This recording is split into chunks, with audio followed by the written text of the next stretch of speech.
welcome to K, a magical place. A place where users around the internet can come to discuss all things relating to weapons, tools, and apocalyptic survival.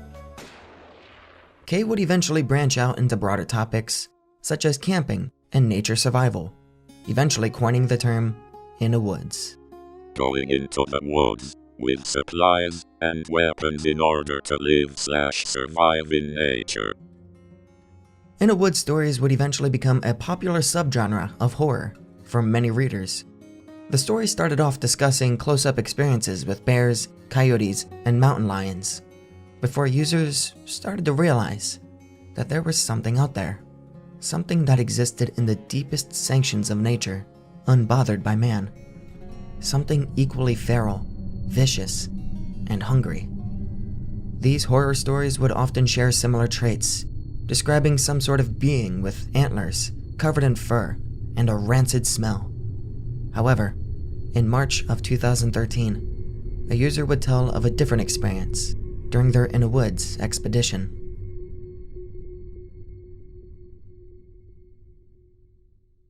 Heading for In a Woods with a bunch of mates, somewhere in Northern Europe, we decide to hike to this old abandoned Cold War era military facility. Reach the facility after 2 days of hiking. Shit is cash. We spend the day exploring and plinking birds with 22s. By nightfall, we set up a camp in one of the empty warehouses. We go outside, set up a campfire, and start making stew. All of a sudden, we hear the loudest and weirdest roar I've ever heard. We all shit ourselves, grab our rifles, and stare into the darkness. Something is moving about 100 meters out. We hear it rushing through the woods into the facility area. We stand there, silent, listening. Then it stops, and suddenly it is dead silent all around us. Just a stew slowly boiling on the fire. We look at each other and have a brief chat. We decide to carry on with making the stew. Next morning, we wake up and start packing. Everybody's making jokes about how we got so scared of some bear and etc. My buddy sees something lurking on top of the biggest facility building. We try to have a look at what it is, but it's too far away. Some 200 meters maybe. It is just standing there with 2 legs, probably staring at us. The thing is huge, maybe over 7 feet tall. I reach for binoculars to have a good look on who was trolling us with the ghillie suit. Just as I find my binoculars, my mates start shouting. I look at the creature, or whatever it was, and it seems to be running via the facility wall like a lizard. Very, very fast. By now, it is clear it is not a human, nor any animal I know of. It disappears behind one big bunker structure. We decide to nope the fuck out of there. We're scared shitless, even though it is day. As we're hiking back, we don't take any breaks before nightfall. As the sun sets down, we make a camp and start preparing supper. Everyone's a little tense, and we try to joke around. We decide to do guard duty that night. My shift is 01 to 03. Birds are singing like crazy. They do that during the night here, and I managed to see a lone rabbit hopping around our campsite. I would have popped the fucker, but I wanted to let my buddies rest. Suddenly, the bird stops singing, and the rabbit stops. It raises its head like it's listening to something. The rabbit nopes out of there very fast, like it's running for its life. I feel very uneasy and flick on my flashlight and shine it towards the darkness. I'm hoping to see a glimpse of a fox or something that could have explained the strange behavior of the other animals, but the forest around us seems empty. Just as I'm putting the light out, I see something move behind the bushes, around 100 meters away. It was something big.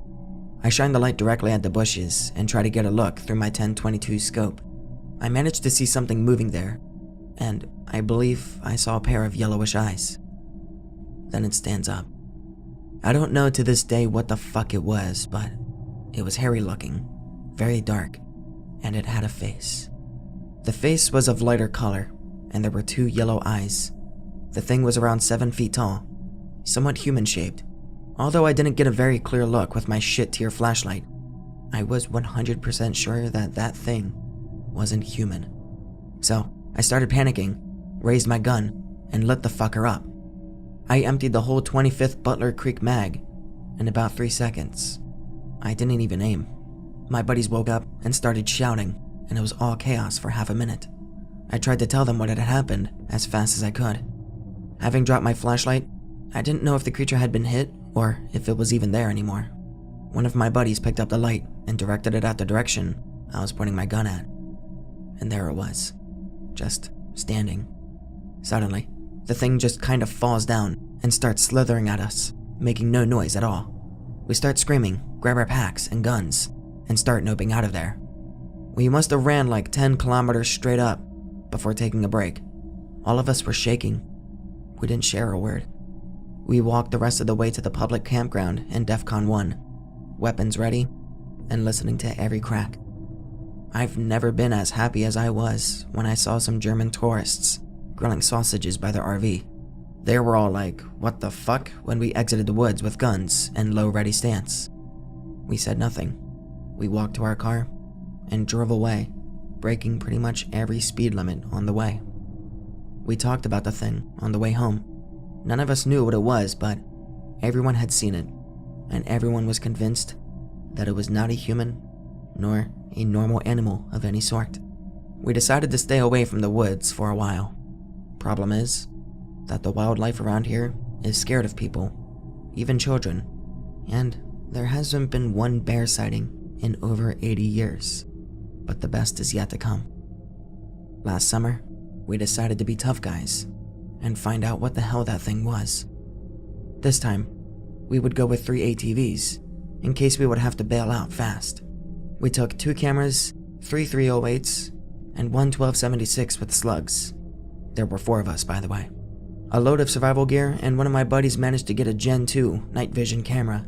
We also had 7 pipe bombs, which was black powder in 2-inch iron tubing with caps at the end, plus a visco fuse, just in case shit got out of hand.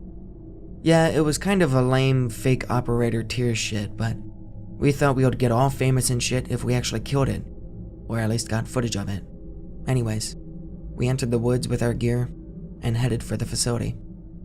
Again, at the facility, everything looks normal and birds are singing again. No sign of anything abnormal. We decided to map the surrounding area and look for anything suspicious. Nothing was found. We make camp at the very same warehouse as we did the last time. Night falls and everything is still normal. We have guard shifts during the night, but nothing happens. Next day, we start exploring the woods area around the facility. We find a peculiar pile of dead trees. Looked like someone had hauled them there. We take a closer look. The trees are arranged in a fashion similar to a huge bird's nest. In the middle of the quote-unquote nest, there is one half-rotten moose carcass and a shitload of different animal bones. We start quietly noping back to our campsite. We park our ATVs next to the warehouse that we keep our camp in. We enter the camp warehouse and see our camping gear all torn up. The somewhat expensive cameras smashed against the floor. Food taken, and sleeping bags torn to pieces. Fuck. We take everything we could in like a minute and start driving the hell out of Dodge. It's evening by the time we get back to the public campground. A police officer stops us by the gates and checks our gun permits. Then, the officer proceeds by asking whether we wanted to volunteer for a search operation, since our ATVs would be very much appreciated.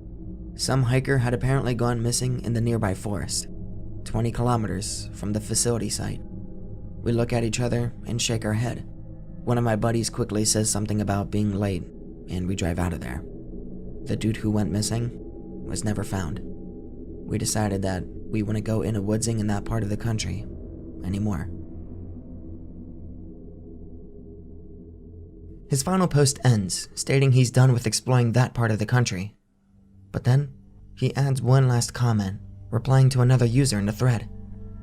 Unfortunately, just like in the arson video, this happened in the earlier days of 4chan, when archives weren't as accessible. Nonetheless, we can only assume that the user asked about the well-being of the missing person. And that's when OP links a news article. I typed in the URL and was brought to a webpage, completely in Finnish with no translations.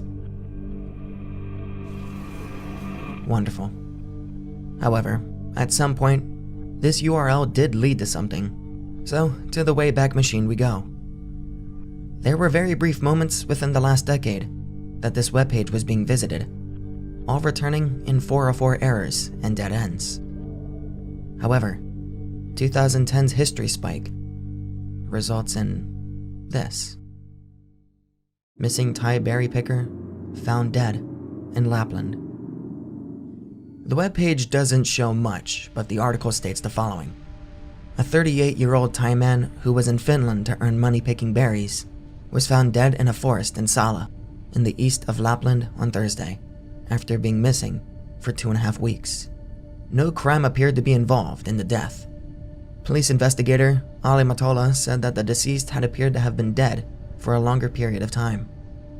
The cause of death remains unknown, pending a forensic autopsy. There are no cliffs or other high places near the place where the body was found, which would seem to rule out a fall as the cause of death. The body showed signs of external damage, which was probably caused by animals and may have been inflicted post-mortem. Police resumed the search for the man on Wednesday after a woolen cap was found in the yard of a house. We assumed that the cap belonged to the missing man. We also assumed that a dog had brought the cap from the forest into the yard, Matola said. The body was found by soldiers a short distance from the road, between Sala and Kemijärvi. It was located 3 kilometers from where he had gone missing. The terrain has plenty of brush. One had to look very carefully to see the body, Matola says. The man disappeared on the 26th of July after picking berries for 3 days. He was last seen at 9 p.m. on the side of the road, waiting for a ride to his lodgings near the village of Kursu. He was in telephone contact with the picker's liaison before 9:30, after which his mobile telephone went silent. We are still trying to clarify the course of events and make a more precise timeline. We are also interested in finding out what route the man took, Matola says. Quite a bit to dissect there, so here's what we know so far. The man vanished in July of 2010. He was found dead 2.5 weeks later. He was berry picking in Lapland. His body had been deceased for quite some time upon discovery, meaning he might have died shortly after disappearing. His cause of death is unknown. Death by cliffs and heights were ruled out instantly. His body had external injuries, meaning he was attacked and eaten after death, quote-unquote, probably by an animal. His body was found between Sala and Kemijärvi, 3 kilometers away from where he initially went missing. He was last seen alive, talking to his superiors over the phone. 30 minutes later, his phone would go silent. A few weeks prior to this article, the same website would post the following. Police release name of missing Thai berry picker. Finnish police have disclosed the name and passport photograph of a Thai citizen who has gone missing in Finnish Lapland, where he has been earning money picking berries. The man was identified as 38-year-old Samchai Punsab. Punsab vanished in Sala on Monday of last week. We have not been searching in the terrain since Thursday, and now we hope to get information from the public, says police investigator Ali Matola. Punsab was last seen wearing a black coat and dark blue jeans, and a pair of brown rubber boots. He also had a bright blue knit cap, which can also be used as a balaclava. The cap has a black lining. The missing man also had a black rucksack and a black belt bag. He was last seen on Monday evening last week on a road near the village of Kursu. The last telephone contact with him was shortly before 9:30 in the evening that day, after which contact was lost. Now we know his body was already found, but now we have a name and face to go with this rather difficult case. Samchai Punsab, the berry picker who mysteriously wound up dead, still has no public records of his autopsy. What was discovered about his death post-discovery remains unknown. Something killed Samchai Punsab. Something in the woodlands of Finnish Lapland attacked and murdered Samchai, and his death remains a mystery, rather due to being unsolved or simply a lack of media coverage. Now, let's go back to OP's story. He states they ventured out and found an old abandoned military facility that was seemingly being guarded by some sort of cryptid. When I looked up Lapland military facilities, I came across this article. A military camp in the middle of nowhere. Abilities, this location, and the archaeology of a Second World War German military base in Finnish Lapland. A World War II German military base named Peltojoki, meaning OP's details about them finding a facility from the Cold War era lines up with the location, seeing that the Cold War started almost directly after World War II. But then, OP goes on to describe his several encounters with a creature more monster than animal. Something that can crawl on walls, slither on the ground, and stands roughly 9 feet tall, with yellow eyes. We can easily say that this isn't an animal, and looking into Finnish folklore and cryptology, I found that the concept of a skinwalker isn't all too common within their cultures. Yet, looking into folklore, there is one thing that possibly stands out with potential. Leshy. I'm going to take a pause here. When I wrote and researched for this script, I must have researched incorrectly, or I was just tired. Both are very possible. Leshy doesn't actually fall into Finnish folklore, but more into Slavic mythology. I do go on a little discussion about Leshy, as his characteristics do still fit the profile, but it's not fitting for the culture. Sorry about that. The Leshy is masculine and humanoid in shape, is able to assume any likeness, and can change in size and height. The Leshy, he from the forest, is a tutelary deity of the forests in pagan Slavic mythology. The fact that Leshy is capable of completely altering his appearance and protects the forests from hunters does seem to align with a lot of the traits that OP stated in his story, seeing that OP and his friends might have angered Leshy with their hunting. As I surfed the internet trying to find more context to the story, I came across this comment relating to this 4chan post. I don't really think it may be a skinwalker, but I do remember reading something that during World War II, a battalion of Soviet soldiers that were advancing on the Finnish territories decided to move through an area that the people of a town told them was a cursed place, but they ignored the warnings. Sometime after, the Soviets were all found dead. Not a single survivor of the battalion. And it surely wasn't the work of Finnish soldiers, as some of the corpses had been mutilated or bitten. In the end, I don't know. Do I believe OP came face to face with a Finnish god and survived to tell the tale? No. Do I know what OP came across? Also no. Could OP simply be lying for entertainment's sake after discovering a, at the time, 3-year-old article? Very possible. However, something out there in the forests of Lapland murdered some chai. We can't say it is impossible that the same thing OP hunted could have also gone after some chai, or that this same creature was also the one that hunted after the Soviet battalion. There's something out there in the forest depths. There's answers to unsolved questions, but the reality of the situation is, even if provided answers, would we accept them?